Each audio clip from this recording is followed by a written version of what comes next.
viral content buzz is is great. For those of you that don't know, it's a platform that basically helps you generate. It's a community platform that helps you generate buzz around your quality content on sites like Facebook, Twitter, StumbleUpon, and Pinterest now, and we're going to be adding Google Plus in the near future. Yeah, I mean, it's just as you know, Deborah, we've been making a lot of updates. We recently added StumbleUpon, which is very cool. Very good platform. I've actually had a lot of my content in the past go viral on StumbleUpon, so it's. So we're going to talk about author biographies during this session. Here's one here. Nathan Smith is a dentist in Billings, Minnesota. He has attained BS in zoology with minors level. This person has gone on a bit, but most people, when they make a byline, they're trying to plunk in the keywords. Like it comes across as it's kind of strange when you see like the keywords are like forced into the bio and very unnatural. But here's the byline should not be an extension of the article, but about the author. Relevance, you know, where the article is about sheep scrubs and the link is going to gambling. You know what I mean? Those are really, really bad. Those usually get hidden. Yeah, those do get disallowed. Yeah. They get you know, sent back to the author. I just became aware of that myself. A lot of blogs have that built in to it, but that's a pretty cool plugin that supports the authorship markup, but also allows you to add some social profiles and stuff in it that'll show up under the author box, which is pretty cool. Mike, you actually create WordPress profiles, is that correct? I was just looking at the page that you sent over for the bios. Well, basically, we use what Shannon mentioned, the user profile, and we have a couple of plugins. We used to have a plugin that allow HTML in the user profile, but now with the latest WordPress, I believe you can do this, so you don't need that plugin. But we have other plugins that allow us to automatically generate this page that you look at it, Meet Our Bloggers, which is basically one page where it show all the team of bloggers in one place. Everything on this page is generated automatically by plugin. It's altered alphabetically. It has the images and the title. That's a subject of debate, really. I mean, the whole duplicate content thing. Personally, myself, I personally feel if you're taking a quality approach to guest blogging, it doesn't matter so much, you know, because Google recognizes that, you know, authors, you know, are going to be the same person. My personal opinion, I don't think it's a big deal. Some people go overboard and they want to rewrite every single byline, but you know, the way I feel about it, if you're the same author, and you know you're basically you know, like for example, I'm president of the search engine marketing group, co-founder of Viral Content Buzz. There's only so many ways I can say that in a byline. You know, so after a while it's like, okay. Is that because Google's going to slap you, or is it just best practices? Or Yeah, what would be the purpose? it is because of Google. It's because it's because as part of their over optimization. And some call it a penalty, some call it an update. But what will happen is once you get a certain, and this goes for keywords on the page, but it also goes for anchor text and links. Once you get to a certain percentage of the same anchor text, Google says, okay, this is not natural. What is natural? If you link to a URL, if you link using a long string of words, if you link using something like click here. But if you use the exact same keyword phrase over and over and over, after a while Google takes a look at it and says, you know what, that's not natural. So you know what, we're going to go ahead and take this phrase that is being linked to in an unnatural manner, and we're going to go ahead and discount that a little bit. So that'll actually work.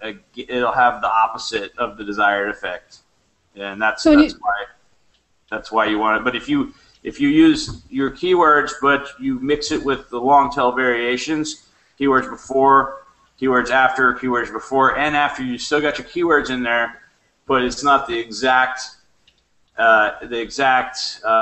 anchor text, so it's not gonna put up that red flag. So let's say you're targeting the key phrase Houston web design. Okay, if you only link using the anchor text Houston web design over and over and over, then that sends up the red flag that Google says, hey, this isn't natural, because people aren't going to just link to these keywords unless the name of your company is Houston web design.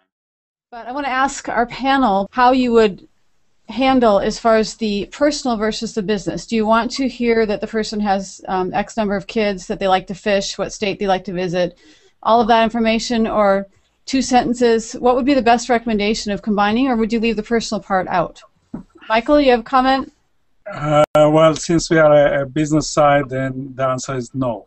And that's it. No, no. I don't care if you are married, divorced, how many kids. We care about your business aspect, not your personal stuff. In fact, I would say I would probably almost never link using the exact match anchor text that you're actually targeting. You could definitely make it personal, but still your business. Like personable, but with a business approach. Like Min says, she prefers a byline that's relevant to the article. Yes, I do agree that the byline should be short and not long, because you're already writing the article, so the byline should be preferably short. If you're talking about something and you don't know the background of the person, why should I believe you? You don't know the person, right? Yes.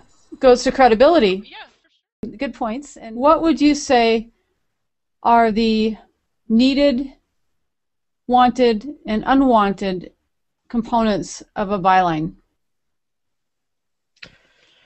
Needed is a G+ profile link. They then need excuse me, to make it personal. Now, this doesn't. No one policy is going to suit everyone.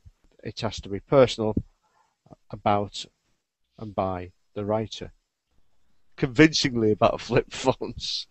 So it would be something like, Phil Turner thinks flip phones are the best format of phone for him because he's a clumsy sort.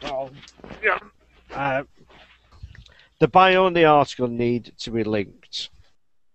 But when I see articles being refused, I've mentioned before that the moderators get a copy of every article that's refused. And a lot of them say too many links.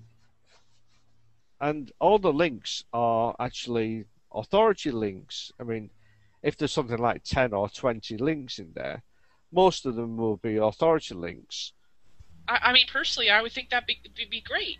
But a lot of bloggers or people that are accepting these kind of articles are not understanding that the more source sites that you can, quote, then the more authoritative the article is. I mean, well, that's a good point. Min says the problem is there's no author in the byline. Very true. Also, I'm confused because I'm thinking, are we talking about Vine, YouTube, or the coupon company? But that's a good point, because then that byline appears to seem as though it's a continuation of the article. It's not a byline at all. Ah, good point. Phil says some people seem to see the bio as their selling opportunity. But the nice thing too, the differentiation between the blog owner and the guest writer is the credibility. You may have a guest writer that's all they do, and you've got that credibility aspect which they can show in their byline. Well, I think it's to the advantage of the author to claim authority, or to claim the article in some way. So if you don't have a byline, Phil will lower the axe. Phil, did you hear Shannon? Well, No. He's the editor-in-chief. Come on. Min is like, she does so much. She's in there all the time, all day long, sending emails back and forth. She's she's really busy.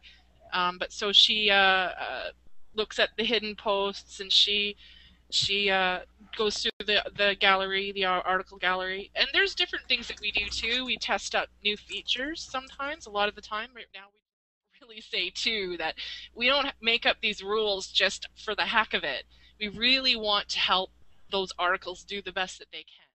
Oh, I think he's probably the busiest guy for sure. Min likes to dream up things that would help the moderators a lot too. So she's always got great ideas about features that would help. But that's part of building that community and helping people to know that they're valued. Thank you for joining us and viewing the MyBlogGuest Hangouts for February. Come join us in the MyBlogGuest community on Google+, and also our Facebook page and our forums at myblogguest.com. And Thursday, Twitter chat with the hashtag MyBlogGuest. See you there!